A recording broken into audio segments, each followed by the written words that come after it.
저는 사람을 세워서 교회를 이루어가기 원하는 목자 안성용입니다. 반갑습니다. 네, 반가우시죠? 자, 여러분, 정체성이라는 말이 있어요. 정체성. 이 정체성이라는 말은 영어로는 identity입니다. identity. 이 정체성은 나는 누구인가에 대한 자신의 대답이에요.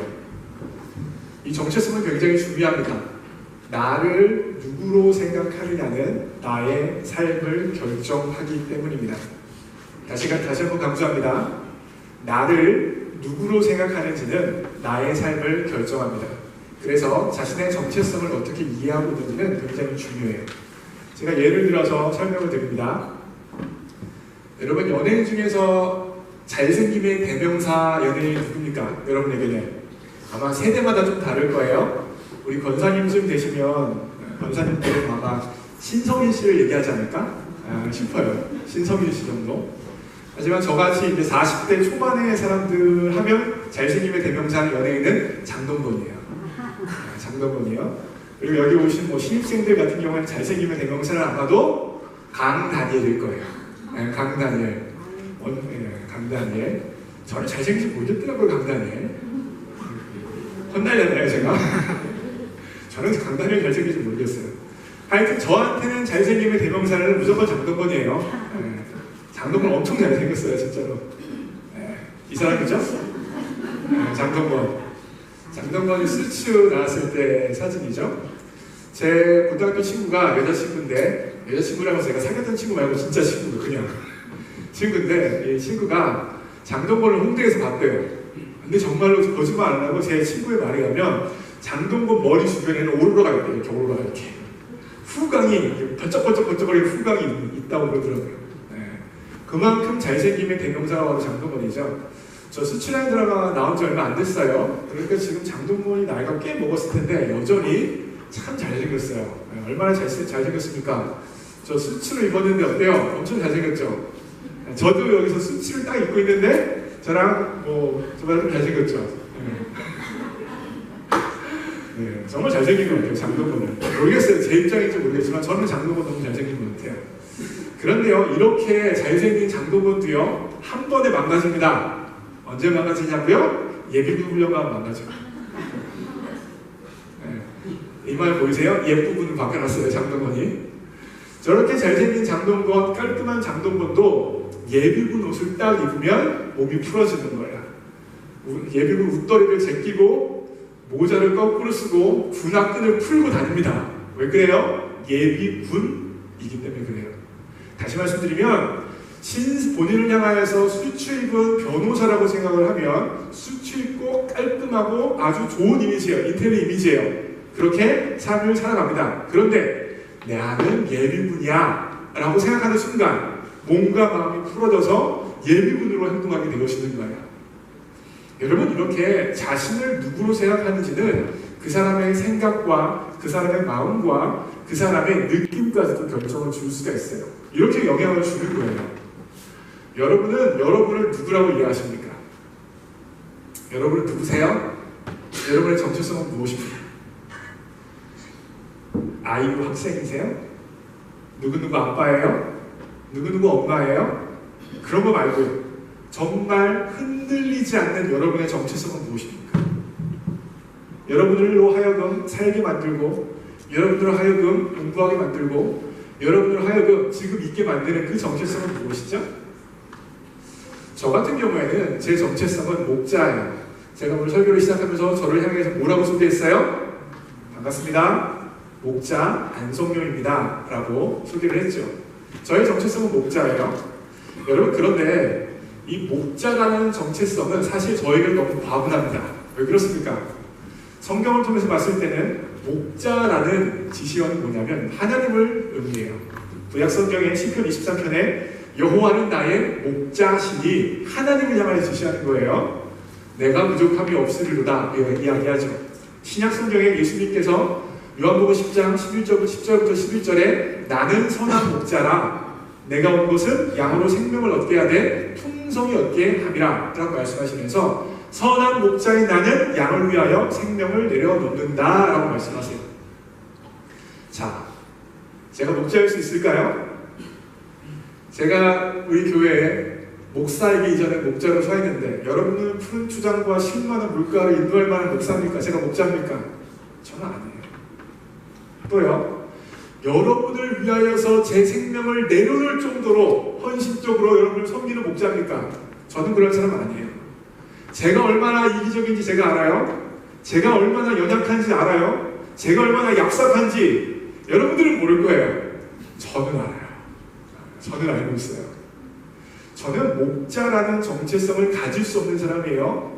도대체 어떻게 제가 하나님과 비해요? 저는 그럴 수 없는 사람입니다. 그런데 복음 가운데 하나님께서 저를 향하여서 뭐라고 말씀하시냐면, 성령아 너는 목자야 라고 하나님이 말씀하시는 거예요. 제가 노력하고 수고하고 애써서 저를 목자로 만드는 게 아니에요. 하나님께서 선언하십니다. 성령아 너는 복음 가운데 내가 너를 목자로 불렀어. 내가 너를 목자로 볼게. 내가 너를 목자로 인정할게. 하나님께서 저에게 목자라는 정체성을 덧입혀 주셨습니다. 그래서 저는요, 하나님께서 저를 향하여서 목자라고 말씀하시니까 단지 나는 아니지만 하나님이 말씀하시기에 아멘으로 대답합니다. 아멘 주님, 주님께서 그러시다고 말씀하시니 그럴 줄 믿습니다.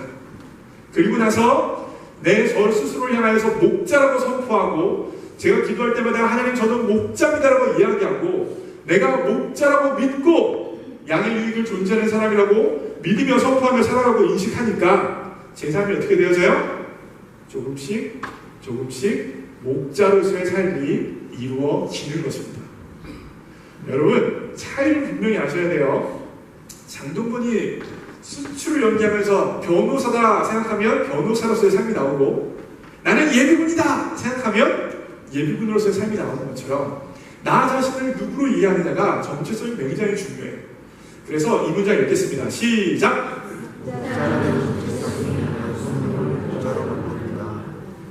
네, 맞아요.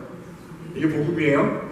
하나님께서 저를 목자라고 인정해 주시고 봐주시기 때문에 그 목자라는 저의 정체성, 목자라는 신분이 저를 목자로 만드는 거예요. 제가 노력하고 수고해서 목자가 되어지는 게 아닙니다. 하나님께서 이미 목자로 만들어 주셨고 너는 목자라고 신분을 선포해 주셨기 때문에 아멘으로 받고 그 정체성이 저를 목자로 변화시키는 것입니다. 그래서 여러분이 누구라고 이해하는지는 굉장히 중요합니다. 여러분의 정체성이 누구인지, 여러분의 신분이 누구인지를 이해하는 것은 여러분의 삶을 결정지을 정도로 너무너무 중요한 거예요. 여러분 누구세요? 또 질문해요. 여러분 누굽니까? 여러분의 정체성이 무엇이죠? 여러분의 신분이 무엇이에요? 여러 가지가 있을 수 있습니다. 나는 누구누구 아빠예요. 나는 누구 엄마예요. 나는 아이유 학생이에요. 나는 아이유 박사과정 학생이에요. 그렇죠. 그것도 맞아요. 하지만 조금 더 근본적이고 조금 더 우리의 삶을 움직이는 정체성이 뭐예요? 저는 이거라고 생각해요. 읽겠습니다. 시작! 모든 그리스도인의 정체성은 성도 거룩한 백성 생기입니다. 모든 그리스도인의 정체성은요, 성도요 거룩한 백성이고, 영어로 하면 세인트예요. 여러분, 캐톨릭에서는 세인트는 굉장히 특별한 사람한테만 붙이는 호칭이에요. 그죠? 세인트 존, 세인트 하여튼 굉장히 특별한, 정말 현격한 일을 카톨릭 역사에서 만들어낸 사람들을 향하여서만 세인트라는 말을 붙이는데 결단도 그렇지 않아요. 저는 성경적이 아니라고 생각합니다. 예수 그리스도 안에서 주님을 구원자로 영접한 모든 주의 백성은 다 세인트예요. 그게 바로 여러분과 저의 신분이고 정체성입니다. 여러분이 여러분을 세인트로 인정하고 믿고 선포하고 살게 되어지면 여러분의 삶에 뭐가 이루어져요? 세인트로서의 삶이 이루어지는 거예요. 여러분이 노력해서 세인트가 되는 게 아닙니다. 수고해서 세인트가 되는 게 아니에요. 하나님께서 이미 인정해 주신 정체성과 신분을 믿고 고백하고 그대로 살아가면 세인트로서 살아지게 되는 것입니다. 그렇다면 어떻게 우리의 삶이 정말 세인트로서의 삶이 이루어질까요? 거룩한 주님의 백성으로서의 삶이 이루어질까요? 어떻게 하면 그리스도의 복음이 우리를 통하여서 역동적으로 능력있게 나타날 수가 있을까요? 첫 번째로 이것입니다. 첫 번째 읽겠습니다. 시작! 우리 옛사람이 예수님과 함께 이미 죽었음을 알아야 합니다. 우리로 하여금 하나님의 법에 반대되게 만들고 하나님을 거역하게 만들고 하나님을 떠나게 만드는 우리의 옛사람이 이미 죽었음을 알아야 하는 거예요. 다시 말씀드리면 성경 말씀을 이렇게 얘기할게요. 죄송해요. 여러분 교회 생활하다가 종종 성도님들이 한 번씩 신경들을 내십니다. 교회에서 한 번씩 신경들을 내세요. 화를 내세요. 교회 생활하면서 잘 참으시다가 한 번씩 뻥뻥 터뜨립니다. 그래서 갑자기 분위기를 싸하게 만드세요. 싸하게 만들어요. 그러고 나면 후회하시면서 하시는 말씀이 있어요. 무슨 말씀이에요? 바로 저 말씀이에요. 읽어보시겠습니다. 시작! 이 얘기 해보신 분 손 들어보세요. 손 들지 마세요. 그러면서 꼭 하시는 말씀이 내가 아직도 죽지 않았어. 내가 죽어야 하는데 이런 말씀을 많이 하세요. 그죠? 들어보셨을 거예요. 교회 생활 오래 하신 분들은. 그런데 이 말의 의미는 제가 알아요. 이 말의 의도는 제가 압니다. 조금 더 참았어야 되는데 끝까지 참지 못해서 후회를 한다라는 말로써 그런 의미로 이야기를 하시는 거예요. 그런 측면에서 저는 이해를 하지만 이와 같은 표현은요 성경적이지도 않고요 무엇보다도 복음적이지 않아요. 다시 말씀드리면 여러분들이 사용하지 말아야 될 표현입니다. 왜 그래요? 왜 그렇습니까? 왜요? 이미 죽었어요. 오늘 성경이 뭐라고 이야기하고 있어요? 우리의 옛사람, 나로 하여금 화나게 만들고 나로 하여금 분노하게 만들고 나로 하여금 하나님의 법에 거역하게 만드는 그 옛사람이 이미 죽었다고 성경은 이야기하고 있어요. 제 말이에요. 지금 믿기지 않는다는 눈으로 저를 쳐다보고 계세요. 양성경 목사가 이단으로 나를 끌고 가는 게 아닌가? 믿기지 않는다는 눈으로 보시는데 성경 읽어볼게요. 자, 2, 3절입니다. 읽겠습니다. 시작! 우리가 죄에 대해서 죽은 사람인데 어떻게 죄 가운데서 그대로 살 수 있겠습니까? 세례를 받아 그리스도 예수와 하나가 된 우리는 모두 세례를 받을 때에 그와 함께 죽었다는 것을 여러분은 알지 못합니까? 세 번역이에요. 이 말씀에 의하면 뭐예요? 예수님과 함께 이미 뭘 했다고 기록하고 있어요? 죽었다고 이야기하고 있는 것입니다. 여러분, 세례의 의미가 있어요. 세례의 의미가 여러 가지가 있는데 가장 기본적으로 가장 중요한 의미는 연합이에요. 세례의 의미가 뭐라고요? 연합이에요. 예수님과 연합한다는 게 바로 세례의 의미예요. 물속으로 들어간다는 것은 예수님과 함께 죽는다는 걸 상징적으로 의미하는 거예요. 물속에서 나온다는 건 새로운 사람으로 예수님과 함께 부활해서 태어난다라는 걸 의미하는 것입니다. 다시 말씀드리면 여러분, 예수님께서 십자가에 달리셨죠? 그와 동시에 여러분과 저는 예수님과 함께 십자가에 달린 것입니다. 이걸 믿으셔야 됩니다. 여러분, 예수님께서 날 위해 나를 대신해서 나 때문에 십자가에서 돌아가신 걸 믿으십니까? 믿으세요? 나를 위해 나를 대신해서 나 때문에 십자가에서 예수님께서 돌아가셨습니까? 그렇다면 여러분이 한 가지를 더 믿으셔야 돼요. 무엇이냐면 나도 예수님과 함께 그 십자가에서 이미 죽었습니다. 나의 옛 자아가 예수님과 함께 이미 죽었습니다. 나로 하여금 하나님께 거역하게 하고 하나님을 반대하고 하나님으로부터 떠나려고 하는 나의 옛 자아가, 나로 하여금 죄짓게 만드는 옛 자아가 이미 예수님과 함께 십자가에서 죽었다는 것입니다. 이 사실을 믿으셔야 됩니다. 제가 이렇게 이야기하면 궁금해하시는 분들이 분명 있을 거예요. 아니, 나를 죄짓게 하는 옛 자아가 이미 죽었는데 나는 왜 죄를 짓습니까, 목사님? 말이 돼요? 죽었다면서요.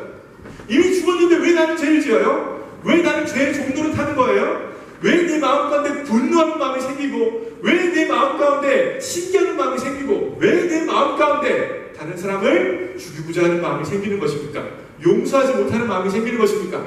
라고 질문을 하실 수 있습니다. 왜 그럴까요?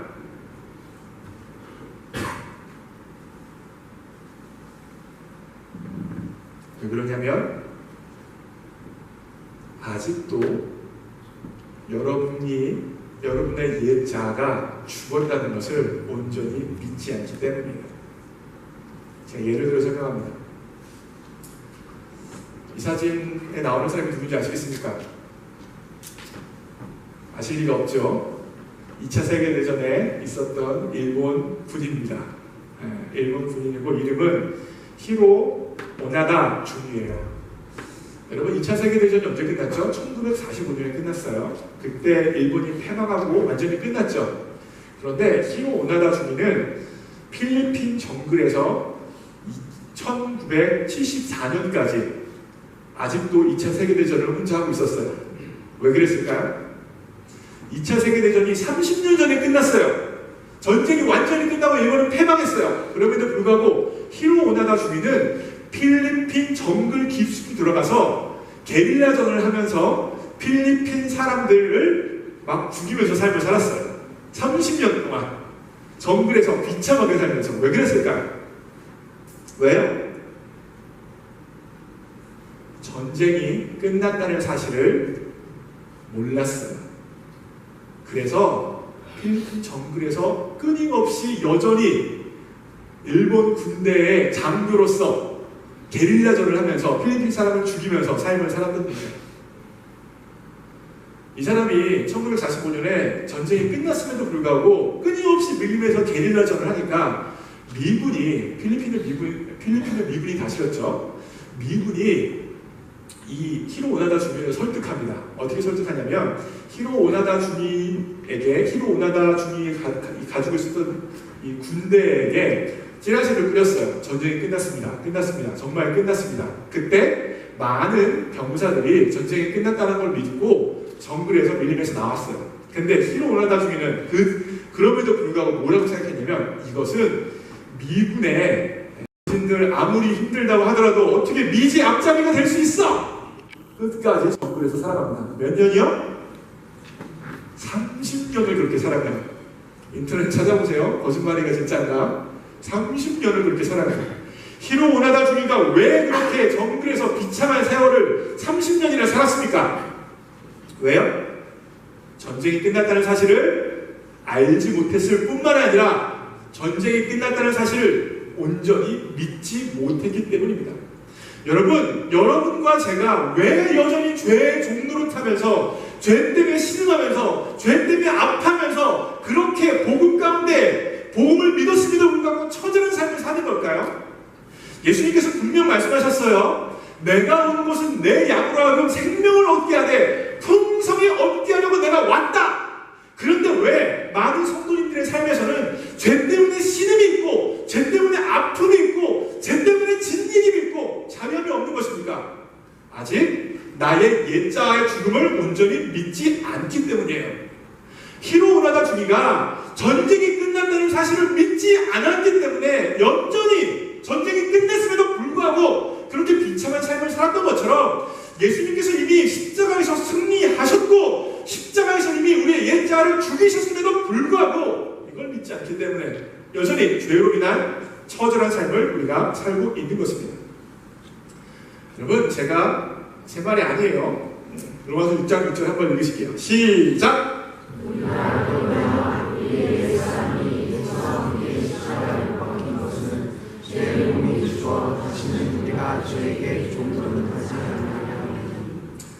제 말이 아니죠. 성경 그대로 나왔죠.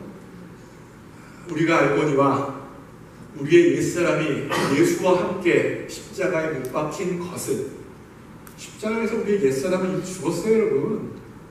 나를 우울하게 만들고 나를 죄짓게 만들고 나를 분노케 만들고 나를 용서하지 못하게 만들고 나로 하여금 신음하게 만드는 그 옛자아가 이미 죽었습니다. 이게 바로 성경의 이야기예요. 하나 더 볼게요. 결국 우리의 옛자 올드 셀프는요, 이 무법자라는 우리는 이미 십자가에서 예수님과 함께 죽은 것입니다. 그리고 예수님과 함께 죽었기 때문에 예수님께서 부활하실 때 우리는 어떻게 태어났어요? 새 자아로, 뉴 셀프로, 세인트로 우리는 재창조된 줄 믿으시기 바랍니다. 이게 복음이에요. 우리가 노력하고 우리가 수고해서 뉴셀프가 되는 게 아니에요. 세인트가 되는 게 아니에요. 우리가 그렇게 만들어내는 게 아니라 예수님께서 십자가에서 이미 이룩하신 일, 예수님의 부활을 통하여서 우리는 새 피조물, 새 존재로 만들어지는 것입니다. 주님께서 세인트로 여러분과 저를 만드셨어요. 이미 만드셨습니다. 이것을 믿고 이것을 선포하고 이것대로 살아가게 되어진다면 세인트로서의 삶이 여러분과 저에게 열리게 되는 것입니다. 갈라디아서 2장 20절에 이렇게 얘기합니다. 읽겠습니다. 시작! 내가 그리스도와 함께 십자가에 못 박혔나니 그런즉 이제는 내가 사는 것이 아니요 오직 내 안에서 그리스도께서 사시는 것이라. 내가 그리스도와 함께 어떻게 됐어요? 십자가에 이미 못 박혀 죽었습니다. 나의 올드 셀프는 이미 예수님과 함께 십자가에서 죽었고 그러기에 나는 새로운 나예요. 나는 새로운 나예요. 새로운 삶을 살 수 있어요. 이전과는 현격하게 다른 삶이 우리에겐 가능한 것입니다. 어떻게 복음 가운데 생명력 있는 삶을 살 수 있어요? 나의 옛자의 죽음을 인정하시고 믿으셔야 하는 것입니다. 두 번째예요. 복음으로 나를 이해하는 겁니다. 두 번째예요. 읽겠습니다. 시작! 우리를 계속 죽은 자로 여기고 살아야 합니다. 우리를 어떻게 여겨야 돼요? 나의 옛자가 죽었다고 여기고 살아야 됩니다. 성경 말씀 있습니다. 6장 11절입니다. 시작! 이와 같이 너희도 너희 자신을 죄에 대해서는 죽은 자요 그리스도 예수 안에서는 하나님께 대해서는 살아있는 자로 여길지어다. 죄송해요. 그리스도 안에서 하나님께 대해서는 살아있는 자로 뭐 하래요? 여기라. 여기서 여기다라는 헬라어는요, 여러분 원래 무슨 뜻이냐면 계산하다라는 뜻이에요. 무슨 뜻이요? 계산하다라는 뜻입니다. 죽은 자로 계산하며 살라는 거예요. 계산은요, 여러분 사실에 근거한 것입니다. 잘 들어보세요. 제가 지금부터 아주 공을 들여 만든 뷰티풀 센텐스가 나갑니다. 잘 들으세요. 우리가 죄에 대해서 죽은 것은 사실입니다. 죽은 것처럼 보이지 않는 여러 사태가 있어요. 우리의 감정에서, 우리의 느낌에서, 우리의 행동에서 죽은 것처럼 보이지 않는 여러 가지 모습들이 우리에게 있습니다. 그럼에도 불구하고 죽은 게 사실이에요. 하나님이 죽었다고 선언하시니 죽은 것으로 여기고 살라는 거예요. 아시겠습니까? 죽은 게 사실이에요. 이미 십자가에서 우리 올드 셀프는 죽었어요. 그러기에 하나님께서 죽었다고 말씀하시니 죽은 자로 여기며 살라는 것입니다. 여러분, 세례는 뭐예요? 세례. 아까 말씀드렸죠? 우리의 올드 셀프의 죽음과 뉴 셀프의 재창조를 의미하는 게 바로 세례예요. 우리는 지금 예배당에서 세례 예식을 할 때 그냥 제가 물을 대고 머리에 물을 약간 뿌리는 정도의 세례 예식을 합니다. 그렇죠? 그런데 예수님 당시의 세례는 사실 침례였어요. 침례가 뭐예요? 사람을 물속에 풍덩 담그는 거예요. 물속에 담그는 게 무엇을 의미하는 거예요? 나의 옛자의 죽음을 의미하는 거예요. 풍덩 담가서 죽습니다. 그리고 물에서 꺼내요. 그건 뭘 의미하는 거예요? 예수님과 함께 부활하여 태어난 새자, 새 생명을 의미하는 거예요. 그래서 세례는요, 사실 일생에서 일회적인 사건이에요. 그러나 그 세례의 내용, 세례의 의미는 여러분이 계속해서 기억하고 의식화하셔야 되는 겁니다. 나는 나의 옛자는 이미 예수님과 함께 십자가에 못 박혀 죽었고 예수님의 부활과 함께 나는 새 생명으로 살아났다는 걸 끊임없이 의식화해야 되는 것입니다. 다시 말씀드리면 여기다라는 말은 의식화하라, 생활화하라라는 것입니다. 제가 조금 더 여러분들이 잘 이해하시기 위해서 예화를 하나 드리겠습니다. 여러분, 제가 한국에서 군대를 다녀왔습니다. 벌써 한참 전이에요. 제가 22살에 군대 가서 24살에 제대를 했어요. 근데 제가 군대를 갔다 왔는데 저희가 있는 군대에서는 좀 구타가 심했어요. 제가 있는 군대에서는. 특별히 저는 경비교도대를 다녔습니다. 혹시 경비교도대에 나오신 분 있으세요? 아무도 없군요. 경비교도대는 뭐 하는 거냐면 교도소를 지키는 거예요. 간수죠. 일제시대 말인데요. 간수. 그게 바로 제가 하는 역할이에요.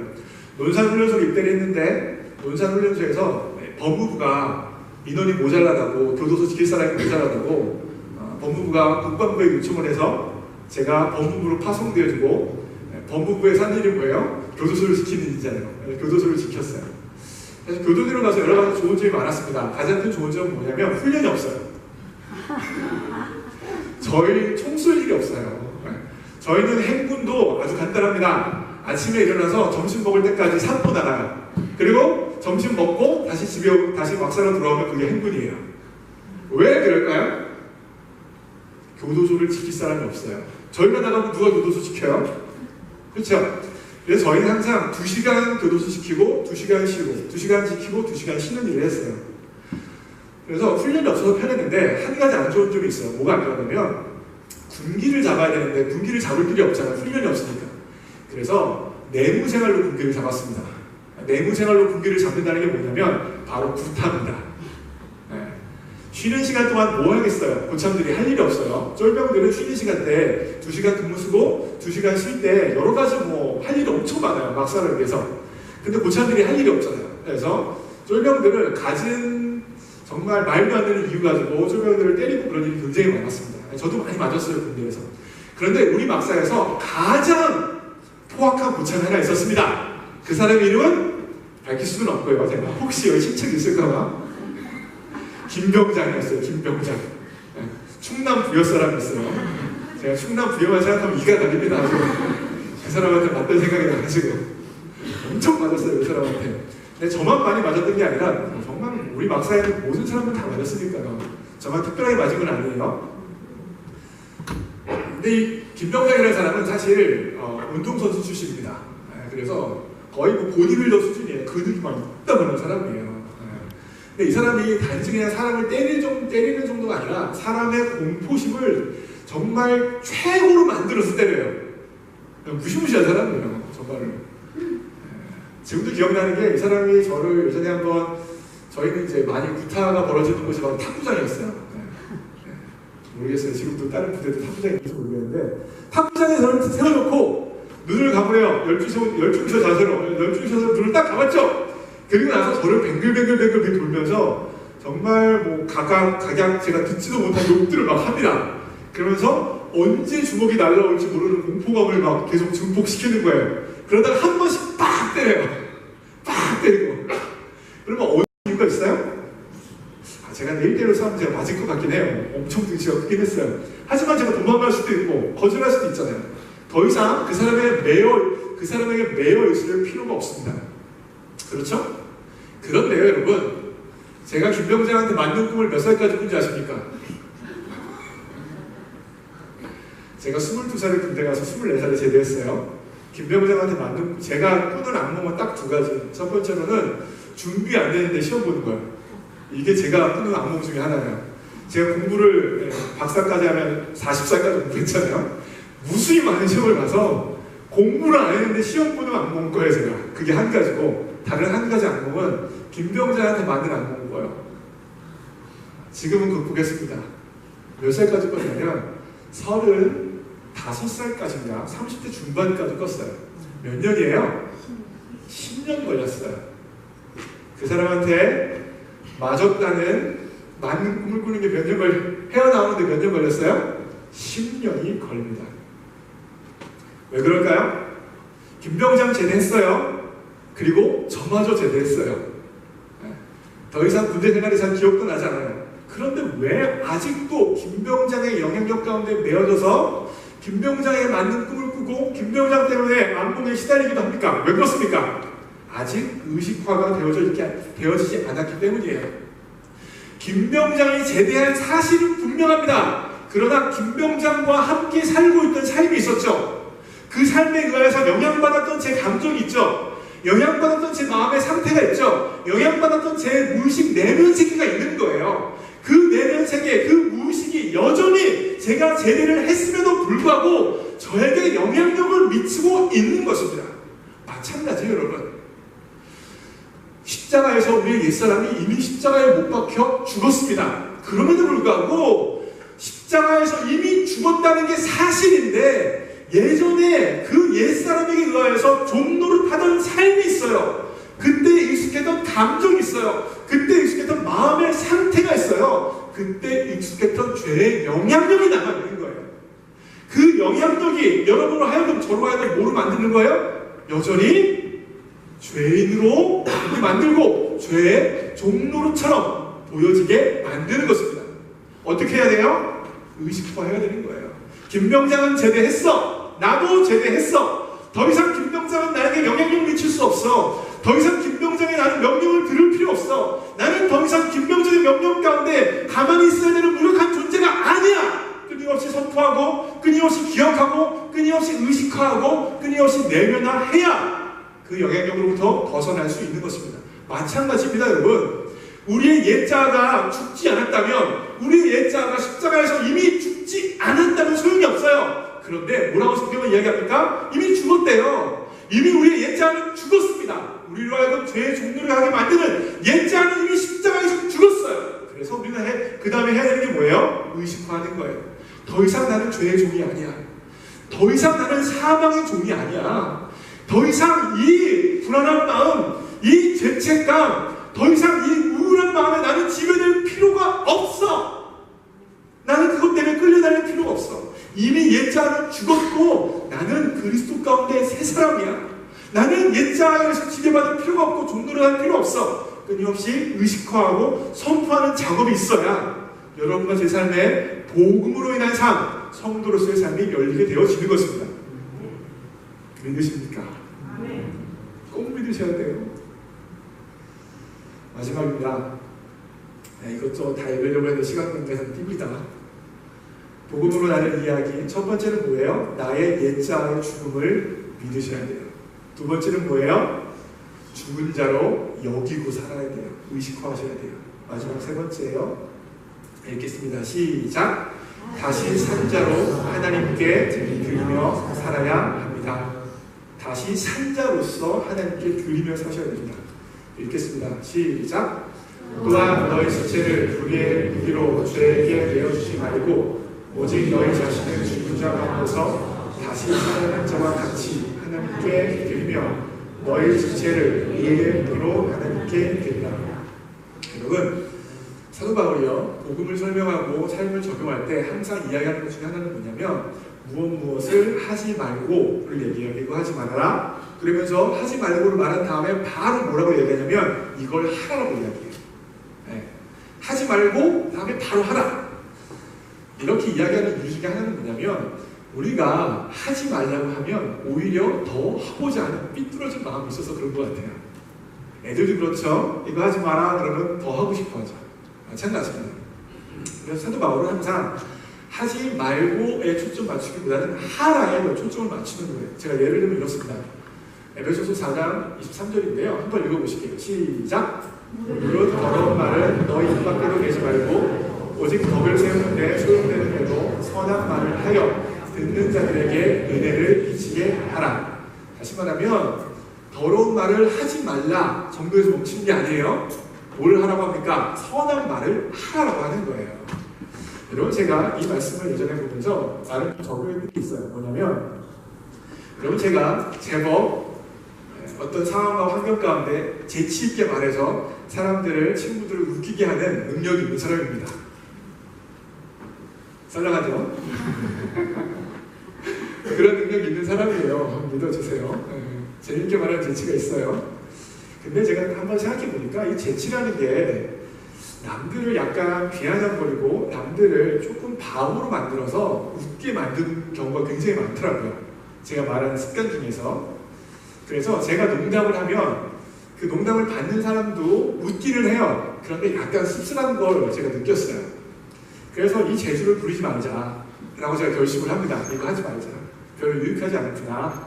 덕이 되지 않구나 라고 제가 결심을 했어요. 그런데 여전히 상황과 환경이 닥치면 그 재주가 그냥 무의식적으로 톡톡 나오는 거예요. 그러니까 나중에 후회, 왜 그랬을까? 그러지 말았어야 되는데. 네, 그랬어요. 그래서 제가 하지 말자에서 하자로 바꿨어요. 다시 말하면 그렇게 비아냥거리고 남을 바보로 만드는 농담을 하지 말자에서 그 사람을 칭찬하고 그 사람을 높이는 말을 하자라고 바꿨어요. 그러니까 제 말 때문에 상처받고 힘들어하는 사람들이 현격히 줄어들었습니다.